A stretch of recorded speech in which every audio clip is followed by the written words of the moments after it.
I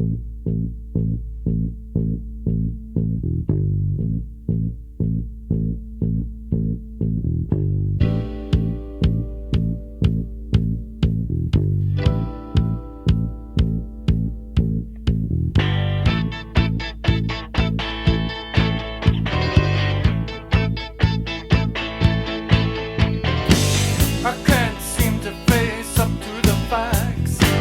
I'm tense and nervous and I can't relax.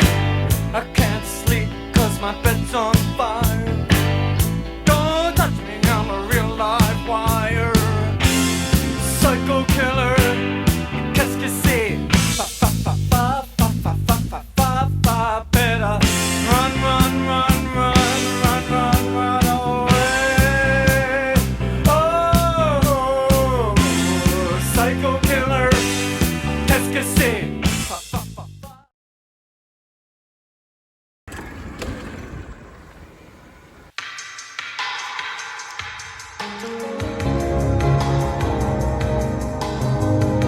Plaza Frontenac, designed to resemble a colonial-style building, opened in 1974, designed by a local real estate development company. Its location and development was chosen in part of the surrounding areas. Saks Fifth Avenue, which had a store in Central West End St. Louis since the 1950s, relocated to its St. Louis store in Plaza Frontenac in 1973. Nine Marcus, as a part of a national expansion, signed on as another anchor to the project as well. In addition to the luxury retailers that could be found, it also was known for its wood features, wooden floors, prominent staircases at each end, and fountains.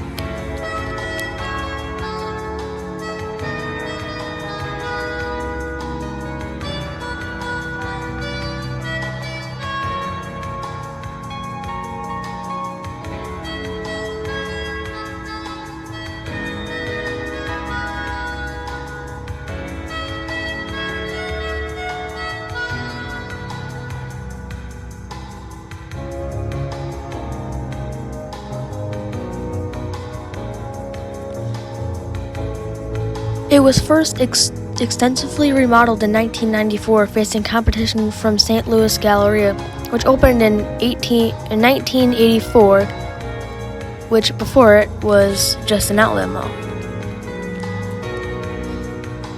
That was also expanded in 1992. Plaza Frontenac's new owners hired Michael Mindelin and David Suttle of Helmuth, Obadama, and Casaban. I hope I said that right. Who developed a merchandising strategy for the repositioning and the renovation of Plaza Frontenac that resulted in a new mix of day spa, art theater, white tablecloth restaurants facing outward, creating a whole new arrival experience, and home goods that reiterated the mature, affluent shopper, but also attracted a younger, more diverse customer. The repositioning was based off some sense of hospitality that started a small revolution in shopping center design by creating a resort approach to a modern retail environments.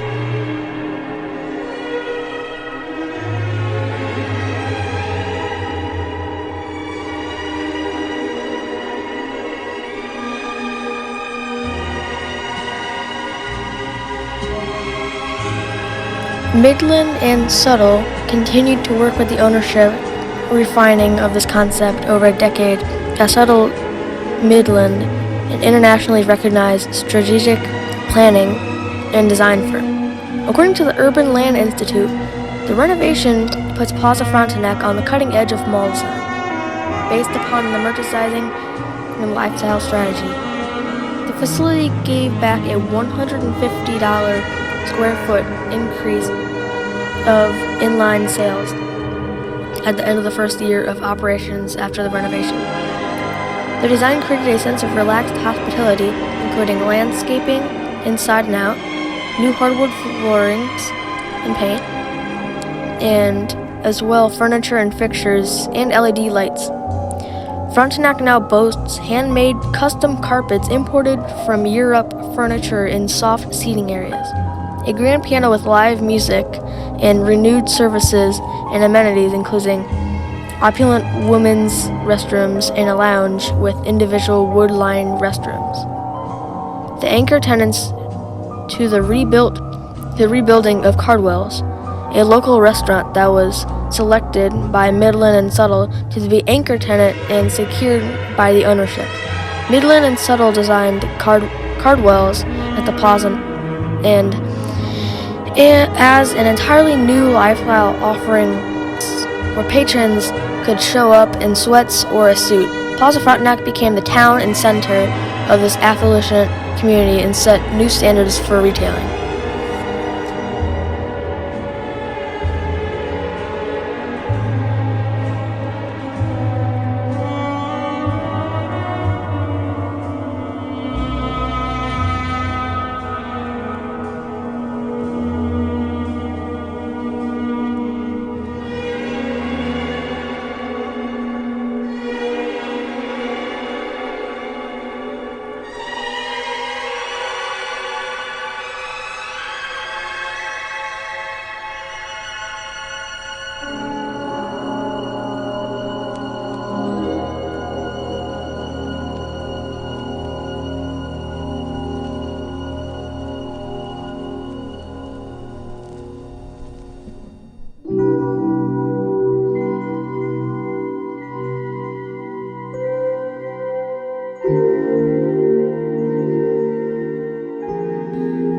By 2010, the property was owned by Davis Street Landing Company, which added two out parcels restaurants to the center. Despite national economic conditions that were causing malls across the country to struggle, with the addition of two out parcels, the total square footage increased to 482,843. Wow, very specific.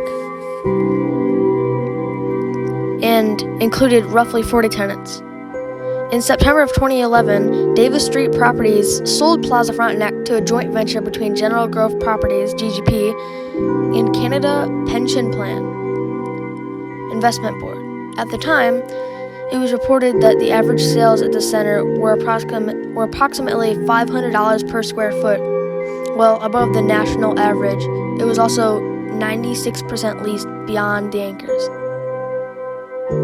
During this same time, it was noted that the local media that many local tenants were leaving only to be replaced with national chains opening towards the end of the year, included Madwell and Athea.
In 2014, GGP announced 3 new stores would be opening.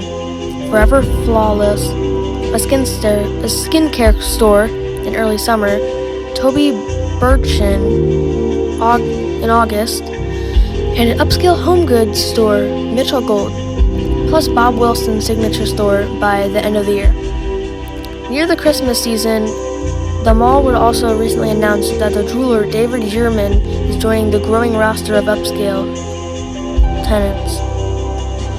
National retailers prep sportswear retailer Vineyard Vines, which also announced it'll be opening in its first Missouri store at Plaza Frontenac, with an anticipated November opening. Additionally, Louis Vuitton underwent a renovation expansion. GGP also reported that tenant sales in 2013 increased to 564. Some other stores will start to join the line. You might have heard of them.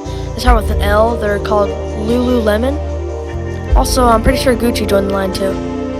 Through the years, the mall has stayed afloat even through the pandemic, and has kind of stayed the same through the years leading up to today.